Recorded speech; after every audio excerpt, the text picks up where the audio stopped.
currently 8 o'clock and I am mustering up energy to do this intro. In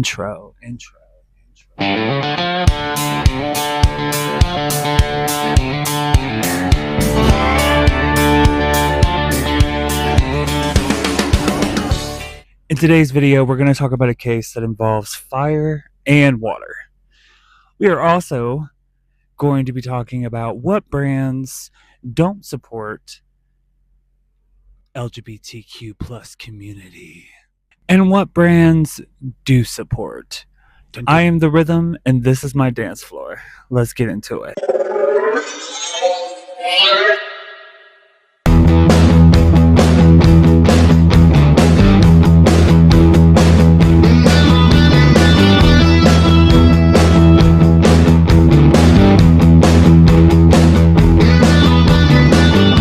Welcome to Travel+Mystery, and I am your host, Justin Adair. Thank you for being here. Please make sure to subscribe. So I emailed Walmart and Target. Hey, I'm doing a video and I was wondering if you can give me any information about what kind of rules and policies you have in place to protect the LGBTQ community. I'm going to see if they email me back and what they say.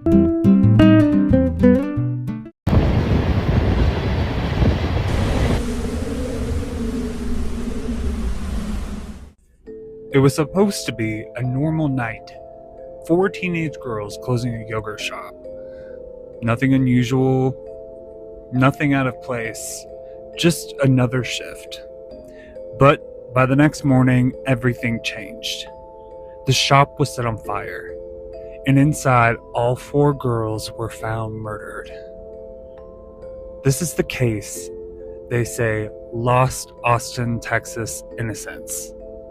Today, we're diving into the mystery of the yogurt shop murders. In 1991, there was a yogurt shop called I Can't Believe It's Yogurt. 2 girls, Jennifer and Eliza, were working that shift that night. 2 other girls, Amy and Sarah, had the night off. Jennifer, before her shift, took Amy and Sarah to the mall. The mall was 2 blocks away from the yogurt shop. They did what teenagers would do in the 90s and roamed the mall. There was a Rocky Horror Picture Show playing in the movie theaters. Afterwards, when the yogurt shop was closing, Jennifer picked up the 2 girls. They ordered pizza, and they closed the yogurt shop together. In the middle of the night, yogurt shop manager Reese Price got a phone call. She was 24 years old at the time. The shop caught on fire. The manager was looking at the time and was like, okay, let it burn. She knew that the girls were done and that it was the middle of the night. I need to make sure that you're sitting down for this. The manager of the yogurt shop kept saying, what's wrong? And she says in the documentary that she was being warned, but she kept asking, what's wrong? What's going on? She was informed that the 4 girls working in the yogurt shop that night were murdered.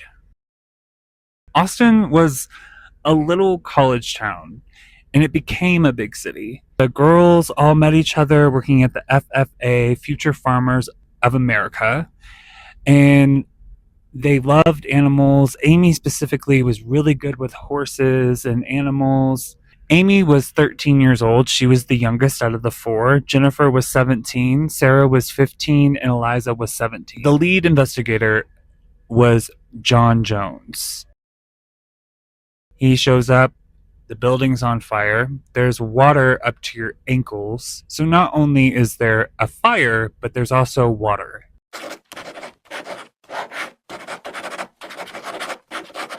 They wanted to take the girls automatically out of the building. John Jones wanted to wait till the GPS got there to test for DNA. DNA was still a really unknown thing.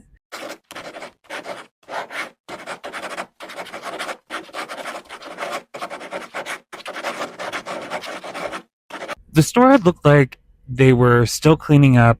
There was a ladder and a bucket left on the floor. The key was left in the door, which Apparently, that was just part of the procedure.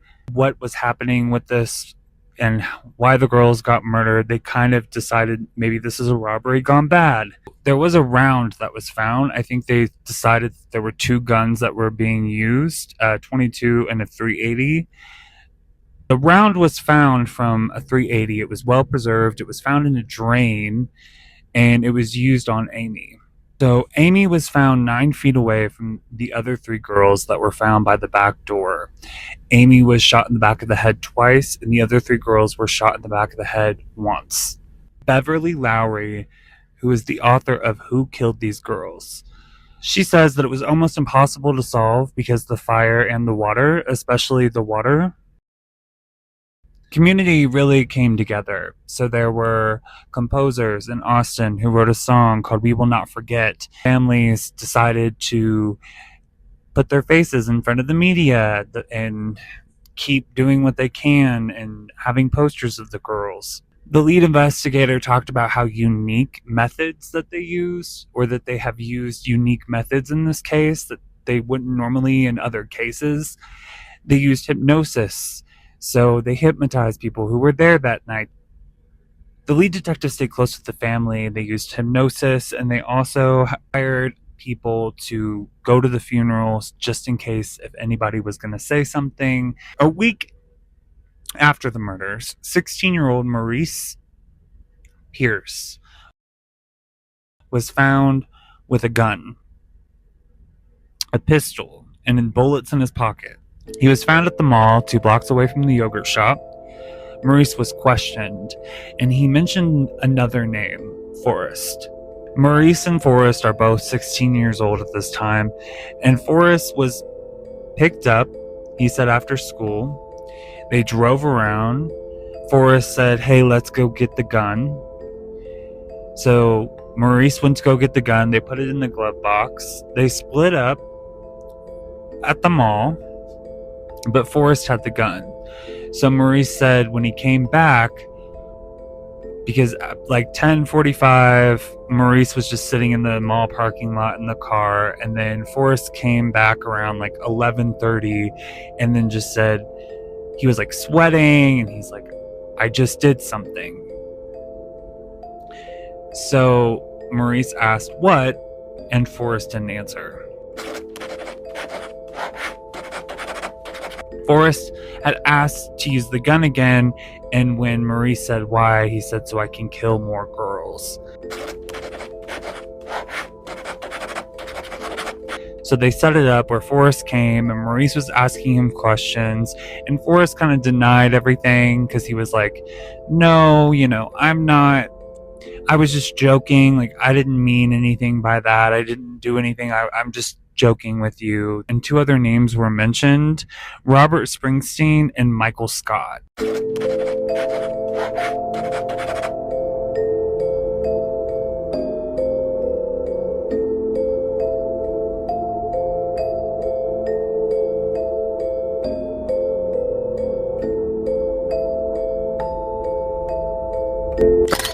And the case was ongoing, and it was never solved. And because inevitably it was hard to solve this case because of the lack of evidence. So throughout the investigation and throughout this of finding out who murdered these 4 girls, the police, yes, used unique tactics, but they also started targeting whoever and whatever. They had a lot of weeds to go through. So they targeted metalheads, rock kids, if you will, went to people's houses who basically like so-and-so had names, and then they took those names, and then they went to people's houses and collected things, and they're like, "No, it's not somebody who murdered these girls, it's just a weirdo." In October 1992, there was a break in the case. Someone who committed another crime in Mexico City basically confessed to committing the yogurt shop murders, but there were things that didn't add up. Their confessions and what actually happened. There were also creek people. Now, these creek people, there was a creek right behind where the yogurt shop was, where kids would hang out and drink beer. there was a name that was mentioned. He was apparently the fifth suspect because supposedly some kind of neighborhood gun that was there at the creek. But the creek people would just say, no, we were just teenage kids looking for a place to drink, looking for a place to party. There was no gun. Maurice got arrested in 1991, a week or so after the murder. He basically, it led to, and it led to more questions. So in 1999, the four boys that were mentioned earlier were questioned what they did that night. Now, this is years later, you know, they're no longer 17 years old. They're trying to remember what they can. And the investigators, for example, one of the suspects would say, well, I'm pretty sure that I went to the Rocky Horror Show. And the detective would say, are you sure? Are you sure that that happened? And then it makes the suspect question whether or not that was, and he says, it happened because it happened so long ago, you're trying to remember, but then you have someone who is like forcing your memory, so to speak, or forcing you to remember something a certain way. Robert Springsteen and Michael Scott ended up getting put to life on death row for the murders. They were convicted for the murders. They went to court.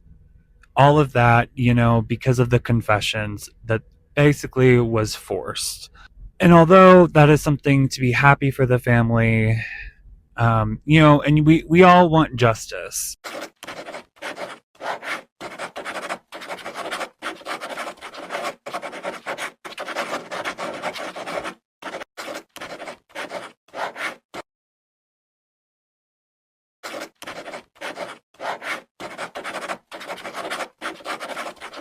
So there was a killer out there, but it wasn't Michael and it wasn't Robert.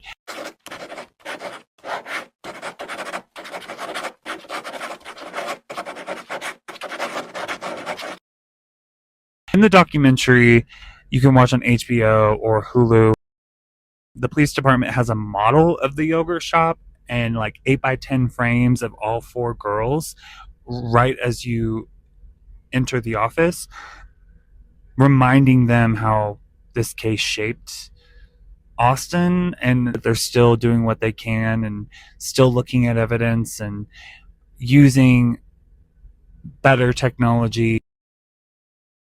Maurice later was arrested. I believe it had something to do with like being pulled over.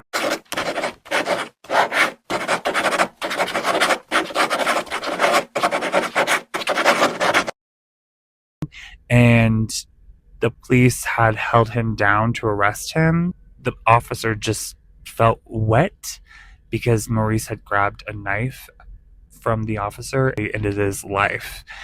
He was known to be magnetic, and even the author of Who Killed These Girls said that he was magnetic, and that's how she would describe his personality.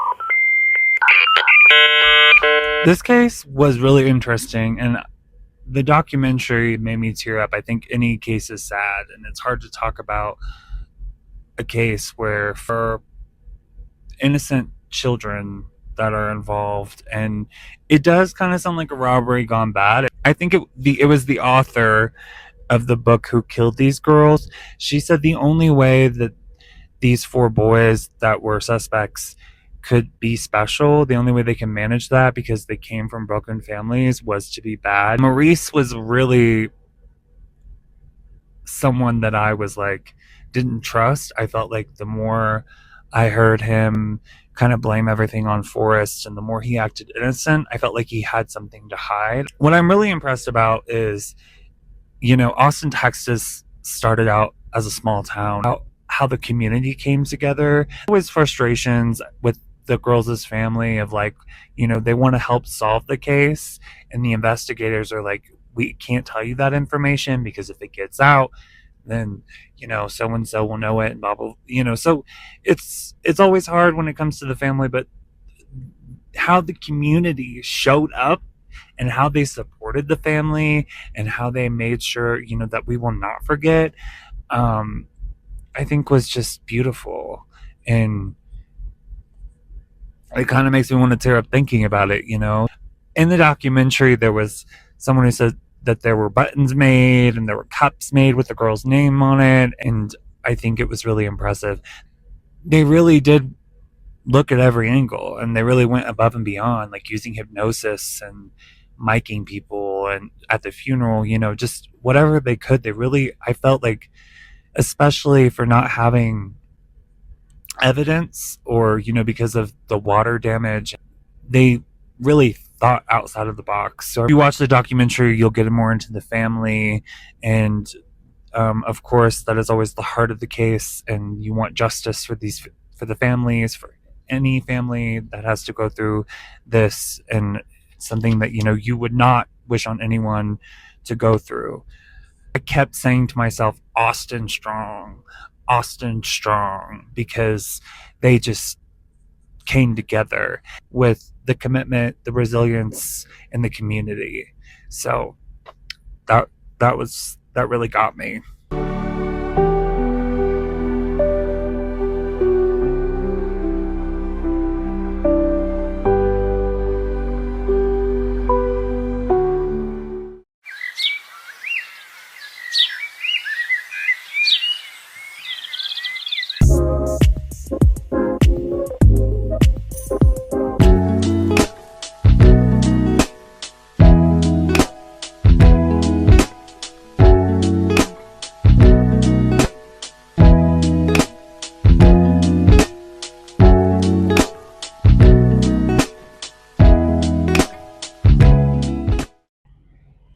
There's somebody moving a tire right now.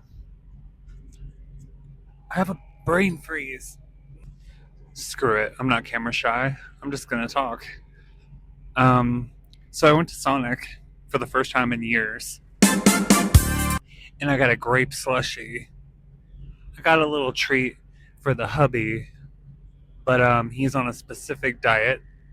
So, no bread. But he wanted a triple bacon.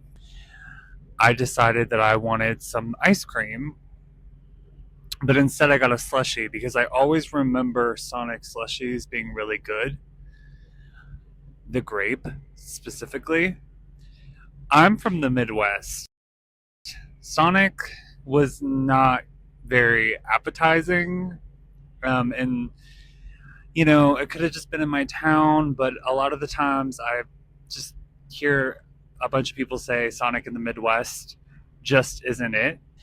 One time I went on vacation and we were in Tennessee, and we were like in the outskirts, and it was a friend. Her mom lived in the middle of nowhere, and so the closest restaurant nearby, because we were all hungry and headed back to the city, was Sonic.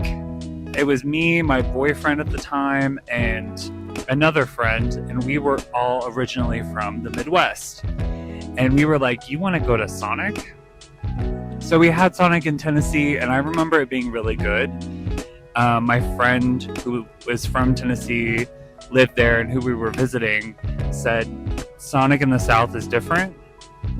We are in Texas, which inspired me to do a Texas true crime story. So I decided, it probably isn't going to be bad in Texas. There's like 3 different restaurants at the Loves that we're parked at, so I got something else instead, but I really wanted a slushie because the slushies were fire. How did the kids do it? Hold on, wait. They were fire. They were tea, honey. Yes, hunty.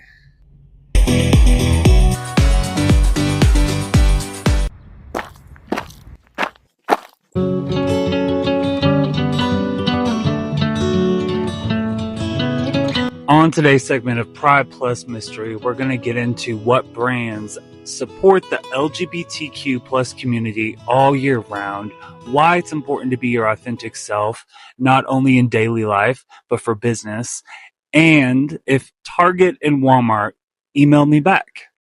Gay. So gay. Well, ready. Gay. Are you ready? Sometimes you just have to stop and take in the beauty.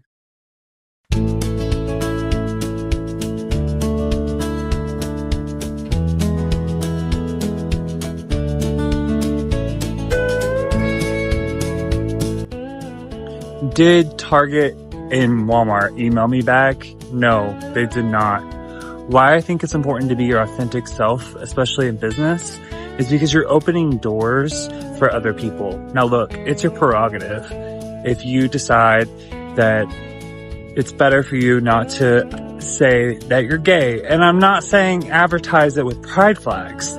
I'm saying your morals and your values and your business sense, let that do the talking, absolutely. But if you are known, hey, I am a gay business owner, you are opening the door for other people and creating safe spaces. So that's why I think that's important. Here are the businesses that are wishy-washy or don't support LGBTQ plus community. The company is reducing some DEI initiatives and removing certain LGBTQ plus related merchandise.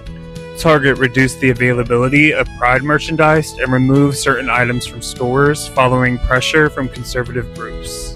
Chick-fil-A has a history of supporting organizations that oppose the LGBTQ plus community, equality, and leading to opposition from advocates. Bud Light faced massive backlash for partnership with a transgender influencer, promoting the company to walk back its public support.